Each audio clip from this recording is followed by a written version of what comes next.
40% dos pacientes que fazem cirurgia bariátrica podem ter dumping. Mas você sabe o que é isso? Seja muito bem-vindo ao Conversando sobre Saúde. Hoje, na segunda entrevista sobre cirurgia bariátrica e alimentação, a nutricionista Rita Novaes vai explicar esse assunto e muito mais. Roda a vinheta.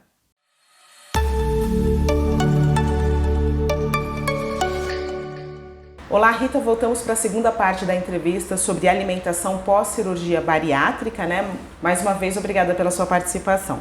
Rita, existe alguma meta geral de perda de peso ou cada caso é um caso? Em quanto tempo essa perda é esperada? Geralmente, no primeiro mês, ele perde 10% do peso inicial. Então, o seu paciente que ele foi para a mesa de cirurgia com 100 quilos, ele vai perder por volta de 10 quilos. Mas essa perda vai depender muito do paciente. Tem pacientes que podem perder um pouquinho mais, um pouquinho a menos. Os demais meses são meses que ele perde um pouco menos, então por volta de 3, 4 quilos. Claro, se é um paciente de 150, 160, ele vai perder uma proporção muito maior. E aí é sempre importante verificar o que ele está perdendo. Então o paciente ele vai perder gordura e muitas vezes ele vai perder músculo, ele vai perder um pouco, mas ele não pode perder só músculo. Então por isso que é importante o paciente vir na consulta para fazer a avaliação nutricional e fazer a bioimpedância para a gente fazer esse tipo de procedimento para verificar o que realmente ele está perdendo, mas numa regra geral, por volta de 3, 4 meses, esse paciente ele perdeu de 30, 40 quilos, vai depender tudo de como que ele foi para a mesa de cirurgia. O peso que é esperado ele chegar normalmente é aquele que a gente faz a conta do IMC? Não só o IMC. O IMC é uma conduta que nós utilizamos porque é um protocolo para ele ir para cirurgia ou não. Mas avaliar também a proporção que ele tem de gordura e músculo é bem mais interessante. Porque eu posso ter dois pacientes pesando 60 quilos, por exemplo, mas um tem 40% de gordura, que é muito, e o outro tem 60 quilos com mais 20% de gordura, que já está indicado, se for no caso de uma mulher. Então, avaliar o IMC, mas levar em consideração o quanto de gordura e quanto ele tem de músculo no seu corpo é bem interessante. Por quê? Dependendo da porcentagem de músculo que ele tem, o metabolismo dele ou dela está mais acelerado, então você consegue fazer com que perca mais peso. Agora, se ele tiver somente gordura, uma porcentagem muito grande e não tiver quase músculo, aí aquele paciente que eu tenho que ser mais restritivo na dieta dele. Por isso que eu tenho que avaliar, está perdendo, mas perde o quê? Para chegar nesse ponto são quantos anos? Olha, geralmente 1 ano, 1 ano e meio, o paciente chega no seu peso ideal. Tudo vai depender de quanto ele faz das orientações. Das orientações que o médico passa, que o Nutri passa, que o fono passa. Então, assim, é muito importante ter um engajamento. Por quê? Ele tem que mudar comportamento. A cirurgia bariátrica, eu digo que é uma bengala na qual é uma possibilidade dele mudar condutas, de mudar comportamento em relação à comida. Agora, se ele não segue as orientações, muitas vezes ele acha que já sabe fazer tudo, ele está perdendo peso, ele some do consultório, você não consegue fazer estratégias nutricionais para que o corpo dele tenha gatilhos novamente acionados para ele fazer a redução de peso. O que acontece? Você acaba tendo o reganho de peso desse paciente bariátrico. Por quê? São pacientes que simplesmente eles pararam de fazer as orientações dos profissionais. Então é comum, depois de 1 ano e meio, 2 anos, 3 anos, o paciente voltar no consultório, ele tinha sumido e ele falar que ele está ganhando peso novamente. Então ele tem que mudar comportamento. E mudar comportamento é mudar a alimentação, mudar estilo de vida. Muitas vezes ele não fazer atividade física, muitas vezes ele não consumir alguns alimentos e mudar o comportamento dele com relação ao seu dia a dia. Qual o impacto dos seus problemas que ele tem com relação à comida, porque se ele não conseguir mudar esse gatilho mental, ele vai voltar a comer tudo novamente e ele vai ter o reganho de peso. E eu vou acrescentar uma pergunta com relação a essa questão dos gatilhos. Muitas vezes a pessoa imagina que essa mudança vai ser uma coisa impossível de se fazer, né? Porque ela está acostumada a ter uma alimentação, mas quer dizer, ela vai ter que deixar de comer tudo que ela gosta, ela nunca mais vai voltar a ter uma alimentação prazerosa, digamos assim? Ou isso é muito coisa da nossa cabeça? Não, ele pode ter uma alimentação prazerosa. Eu digo que nenhum pedaço de bolo, nem um pedaço de pizza engorda as pessoas. Lógico, no começo ele está numa dieta restritiva, ele não vai comer pizza, ponto. Mas depois do tempo que ele já estabilizou a dieta dele, ele pode até comer um pedaço de pizza. Só que se antes ele comia meia pizza, hoje ele vai dar conta de comer um pedaço. Então é a quantidade. O paciente, quando ele vai para a mesa de cirurgia, ele come uma quantidade de alimento muito grande. Só que ele está tão acostumado que ele nem se percebe o quanto ele está consumindo a mais. Então, por isso que ele começa a ganhar peso. Então, mudar estilo de vida é aprender a selecionar. Rita, existem algumas situações de pacientes que já passaram pelo procedimento, que eu gostaria de esclarecer, né? Para quem ainda não fez a redução de estômago ou para os recém-operados, né? Por que algumas pessoas têm situações como dor de cabeça, taquicardia e náuseas após as refeições? Então, como o suco gástrico é reduzido, a grande maioria dos pacientes bariátricos tem dificuldade depois de digestão, então ela pode ter náusea sim, porque diminuiu aquela substância que é liberada no estômago.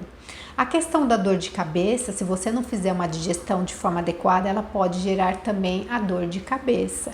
Então, os sintomas desse paciente, ele pode variar, que é muito personalizado. Como uma dieta inicialmente com baixa caloria e baixa concentração de carboidrato, essa dor de cabeça pode vir também. Esse é o dumping que a gente chama? O dumping é quando a pessoa consome algum doce e ela desenvolveu essa sensibilidade, então ela tem uma sensação assim de suor excessivo, ela começa muitas vezes se sentir muito mal, a gente orienta nesse caso para o paciente deitar, ficar quietinho que vai passar. Mas essa sensação de hipoglicemia que baixa bastante é como um dia que você fica sem consumir algum alimento e baixa muito a glicemia, você começa a tremer, suar, dá uma sensação de calafrio. Essa é uma sensação do dumping, então as pessoas se sentem mal. Então, o paciente bariátrico, a gente não libera o doce rapidamente, a gente vai fazendo a introdução em alguns momentos de uma forma bem sutil para ele experimentar. Quais outros sintomas são comuns assim depois da cirurgia bariátrica por causa da alimentação e que não necessariamente estão envolvidos com o dumping? Logo quando ele termina a cirurgia bariátrica, ele pode ter o intestino preso. Por uma questão de 2 a 3 dias, porque ele ficou um tempo em jejum e a restrição da dieta é grande. Mas depois o intestino já tem que começar a funcionar. E aí a intervenção nutricional para dar algumas fibras prebióticas, alguns alimentos são mais laxativos, é bem interessante, porque imagina você está recém-operado, você está com uma dieta restrita, você já tem dificuldade de ir no banheiro, a dieta já tem baixo teor de carboidrato, você pode ter dor de cabeça, você pode ter vários outros sintomas. Mas eu não vou ter fome, porque depois que você opera, um dos sintomas que seria interessante comentar é que o paciente está com uma dieta restrita, mas ele não vai ter fome. Muitas vezes ele tem aquele desejo de comer, mas é uma coisa da cabeça dele, porque fome mesmo ele não tem. Por que muitas pessoas se tornam intolerantes ao leite e aos seus derivados?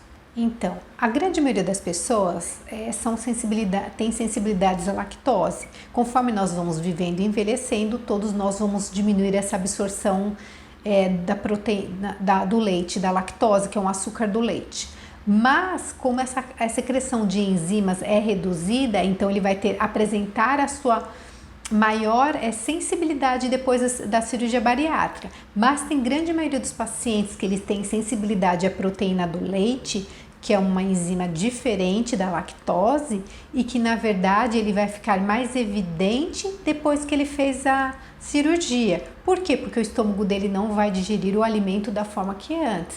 Então, se você também conseguir fazer o exame de sensibilidades alimentares antes da cirurgia, você consegue até prever, saber os alimentos na qual ele consumia antes e ele inflamava. Então, muitas vezes o paciente ele acaba indo para a cirurgia bariátrica porque além do volume ele come alguns alimentos que ele não deveria comer. Só que ele comia tanto que ele nem percebia. E agora, como ele está mais focado e o volume é menor, ele até percebe, nossa, consumi o leite, me deu diarreia, consumi o leite, me deu dor de cabeça. Então, a questão, como ele está mais focado, fica mais evidente. Mas a grande maioria dos pacientes acabam tendo sensibilidade à lactose, sim. Para quem está nos assistindo, essa questão do exame de sensibilidades alimentares, ele deve conversar com o nutricionista? Como ele pode fazer esse pedido?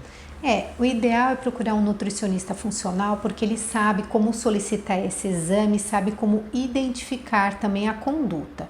Porque não adianta somente você ter o laudo e não saber o que fazer com ele. Então você tem que fazer, não é só retirada do alimento, mas tratar do intestino, da microbiota, para que você tenha uma boa conduta. Porque a retirada somente desses alimentos vai melhorar os sintomas, mas não vai tratar a causa. Certo.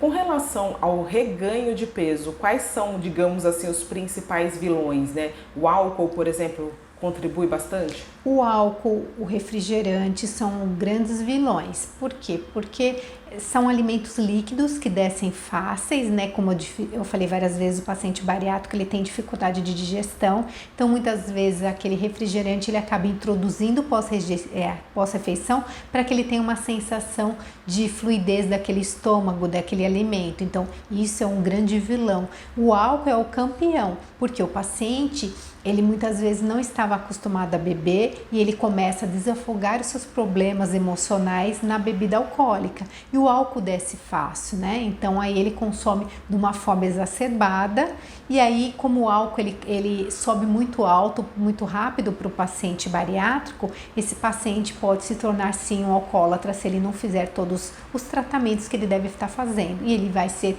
como ele tem um alto teor calórico, o álcool, ele acaba tendo ganho de peso muito rápido. Então, o ideal é não consumir mais álcool. Não, o ideal não é consumir, porque o álcool, além de ter um valor calórico também exacerbado, ele acaba tendo uma redução da absorção de algumas vitaminas. Então, não justifica, eu vou lá e prescrevo a vitamina e o paciente vai lá, toma o álcool, ele acaba reduzindo. Então, eu digo, uma taça de champanhe, uma taça de alguma coisa, um copo de alguma coisa eventual, ok, com moderação. Agora, entrar numa turminha e começar a beber, ele vai desenvolver vários tipos de problema. Estamos chegando ao final já da entrevista, né? Mas antes eu gostaria de fazer uma outra pergunta. Existe cirurgia bariátrica para crianças ou pré-adolescentes? Hoje em dia tem todo um protocolo para você fazer uma avaliação, mas tem crianças fazendo cirurgia bariátrica. Claro, o pediatra vai avaliar, ele tem que ter um MC que realmente justifique várias outras patologias. Porque hoje temos crianças aí por volta de 12 a 15 anos que elas já têm um MC muito grande e muitas vezes acima de 40. E elas têm algumas patologias, inclusive tem crianças tomando até remédio para reduzir a pressão. Então tem toda uma investigação, tem toda uma conduta. Mas hoje em dia acontece sim crianças fazerem cirurgia. Claro que tem todo um tempo de estudo e todo um preparo, porque é um ser em desenvolvimento que você tem que ter muita cautela. Quer dizer, o risco da obesidade é maior do que o risco da cirurgia nesse caso? Então, quando o risco da obesidade é maior, aí você tem indicação. Tudo vai depender das patologias, mas hoje nós temos crianças que têm uma saúde que é bem comprometida já na infância, na adolescência. Por que tem algumas pessoas que elas não têm o peso ideal para fazer a cirurgia, elas assumem uma dieta hipercalórica para conseguir chegar ao peso para poder fazer a cirurgia? Isso é perigoso, doutora? É assim. Ou é normal?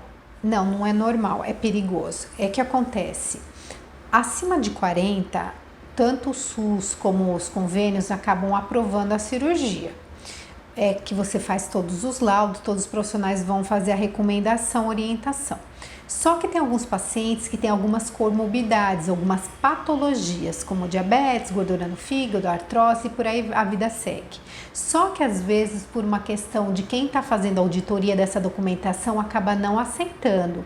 Então pode ser que o cirurgião indique voltar na nutricionista para fazer uma dieta para ganho de peso. Mas na minha prática clínica, raramente isso acontece. Geralmente, se você fizer um bom laudo justificando por que você está solicitando esse procedimento cirúrgico, geralmente é aprovado, mas pode acontecer. E uma pessoa que tem comorbidade, fazer uma dieta hipercalórica, muitas vezes sem orientação médica, pode ser uma bomba, não? Isso, porque vamos supor, é uma pessoa que já tem um colesterol alto, se ela por conta, ela começa a comer mais alimento, porque ela precisa ganhar 2 ou 3 quilos, ela pode piorar.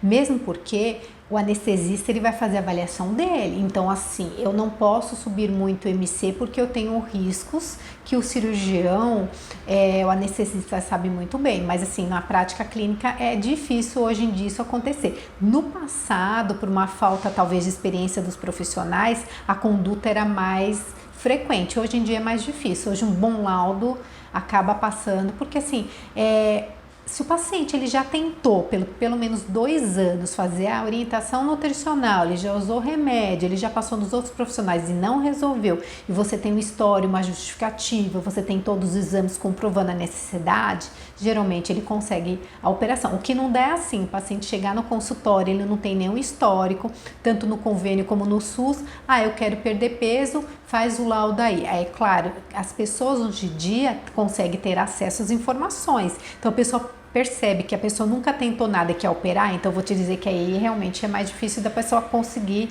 os laudos e conseguir que a pessoa que vai dar autorização falar que ele pode estar apto para operar. Tá certo, muito obrigada, Rita, mais uma vez. Obrigada a vocês.